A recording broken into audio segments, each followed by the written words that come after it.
નમસ્કાર મિત્રો, મારી પીકે ગુજરાતી ચેનલમાં તમારું સ્વાગત છે। મિત્રો, સુરતની લાજપોર જેલમાં બંધ આસારામના પુત્ર નારાયણ સાંઈને ગુજરાત હાઈકોર્ટે 5 દિવસના કામચલાઉ જામીન આપ્યા છે। રાજસ્થાનના જોધપુરની જેલમાં કેદ પિતા આસારામની તબિયત નાતંદુરસ્ત હોવાથી નારાયણ સાંઈએ હાઈકોર્ટમાં વચગાળાના જામીન માટે અરજી કરી હતી, જેમાં કોર્ટે નારાયણ સાંઈની 5 દિવસના કામચલાઉ જામીનની માંગ કરતી અરજી મંજૂરી કરી છે। મળતી માહિતી પ્રમાણે જોધપુરની જેલમાં કેદ પિતા આસારામની તબિયત ખરાબ હોવાથી ખબર અંતર પૂછવા માટે નારાયણ સાંઈ સુરતની લાજપોર જેલથી જોધપુર જઈ શકશે। નારાયણ સાંઈને પોલીસ જપ્ત સાથે જોધપુર જવામાં મંજૂરી આપવામાં આવી છે અને તમામ ખર્ચ નારાયણ સાંઈને જ ભોગવવાનો રહેશે।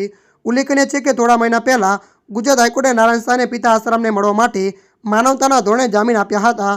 સુરતની લાજપોર જેલમાં બંધ નરાધમ નારાયણ સાંઈના પિતા આસારામ સાથે જોધપુર જેલમાં 4 કલાક મુલાકાત કરવાની મંજૂરી આપવામાં આવી હતી। ત્યારે મિત્રો, હાલ માટે આટલું। મળીશું નવી અપડેટ સાથે। જો તમને અમારો વિડીયો પસંદ આવે, લાઇક, શેર અને સબસ્ક્રાઈબ કરી નાખજો। ધન્યવાદ।